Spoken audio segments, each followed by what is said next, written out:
Let's talk about money today. You will discover that you are in a relationship with money, and that realization will change how money shows up in your life for you. It's going to be mind-blowing. So let's begin. I've been on a journey with money probably for about 2 years now. On and off, I kind of focused on my money mindset and to unravel all of those hardwired money beliefs that didn't serve me anymore. And we all have them, but most of the time we don't think about having limiting beliefs around money. And we hardly ever question ourselves what we actually believe about money and if it's true or serving us. So when I left my corporate job and my cushy salary to go all in on my business, I had to face my money mindset. There was just no other way around it, or minimum, I did not see a way around it if I wanted to one day make enough money to work less.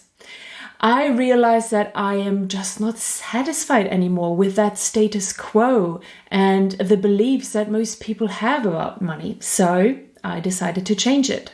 So what I discovered over the last 2 years is that money is just energy, like anything else.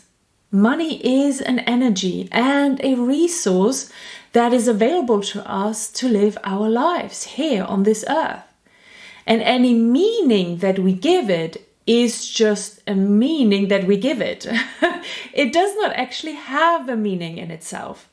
What money means to us has been formed by money beliefs that we collected or inherited, by observations we made from other people around us, and then ultimately what we made money mean to us since we then looked after ourselves as adults.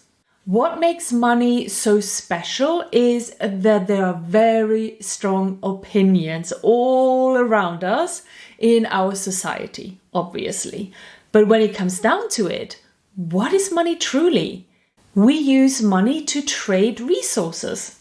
Hundreds and thousands of years ago, most humans used other things to trade, like fruit and vegetable from their garden, or animals, or things that they created by themselves. Then we came up with money, but we don't see it anymore just as a resource to help us trade. We elevated money to one of the highest positions in our lives.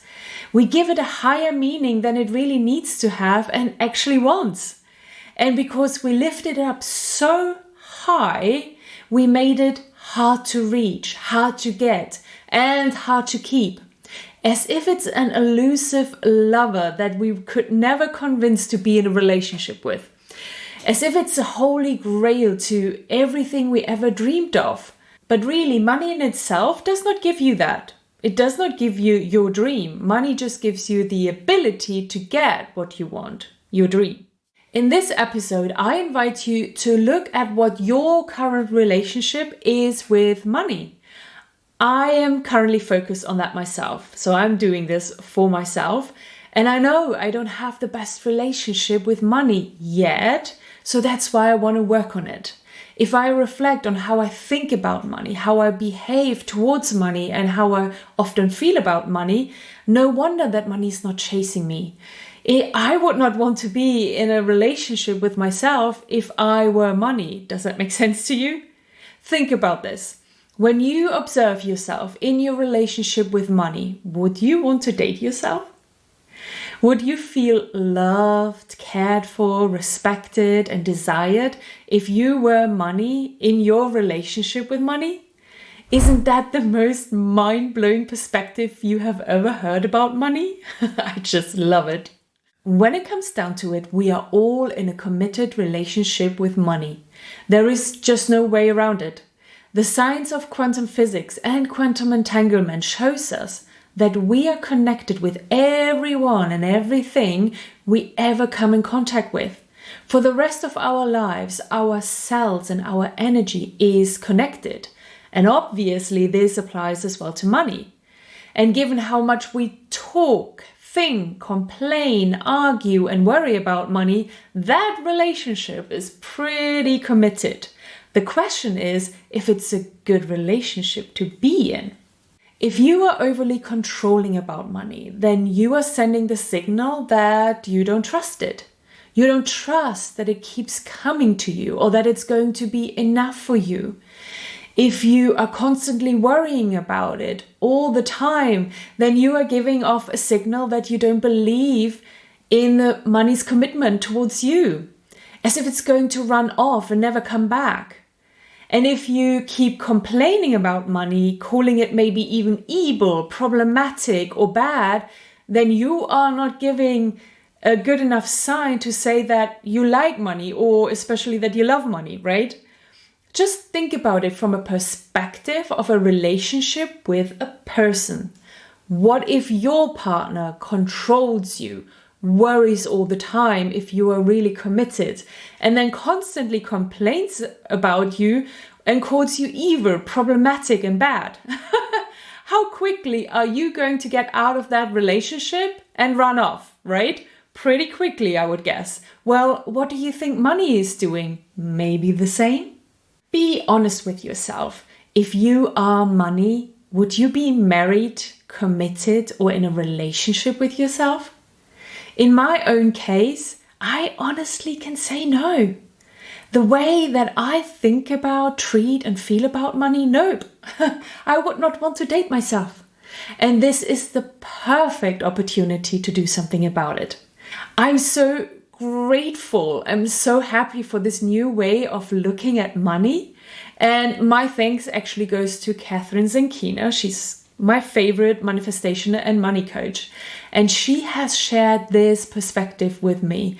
And it has gotten me thinking. And now I want to share it with you. Because this is my way of promising to money to do better and to work on our relationship. I want to create a new relationship with money.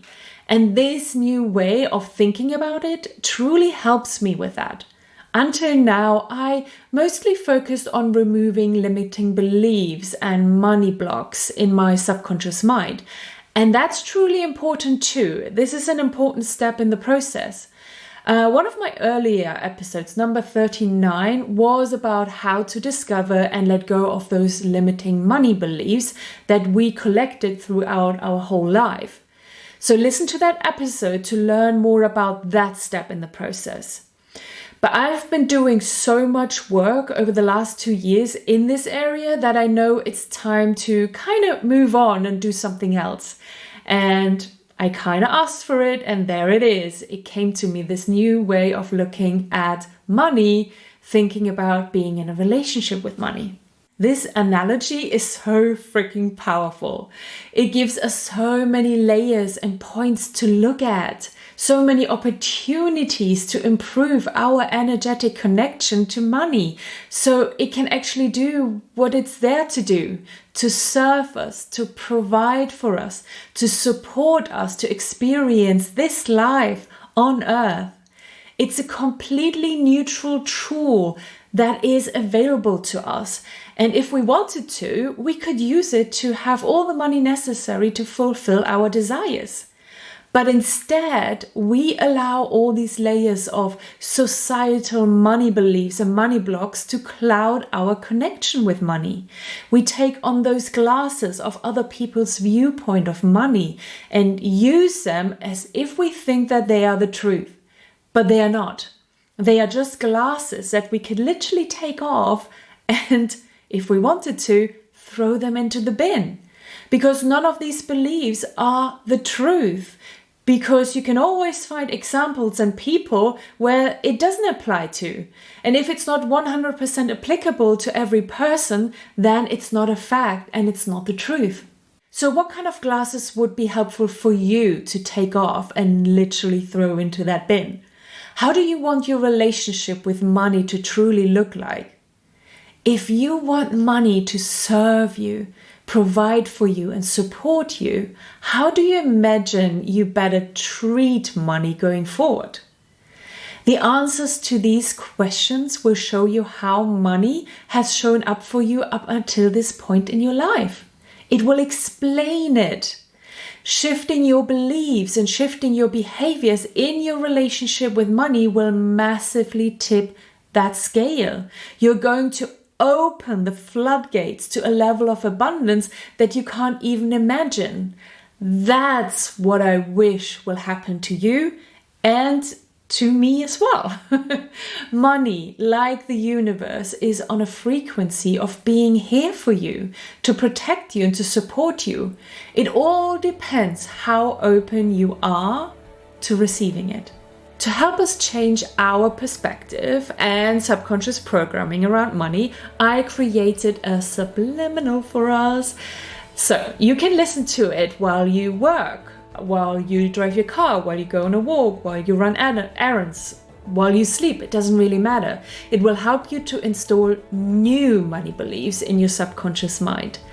I literally have been listening to it for hours every day since I created it a few days ago. So click the link in the video description below to get to that subliminal. Enjoy changing your money beliefs and your relationship with money after watching this video today, and of course with the help of the subliminal. I can't wait to rebuild my relationship with money now, and I will keep you of course posted on how it goes, obviously. And with that, I love you and leave you. Talk soon and bye bye.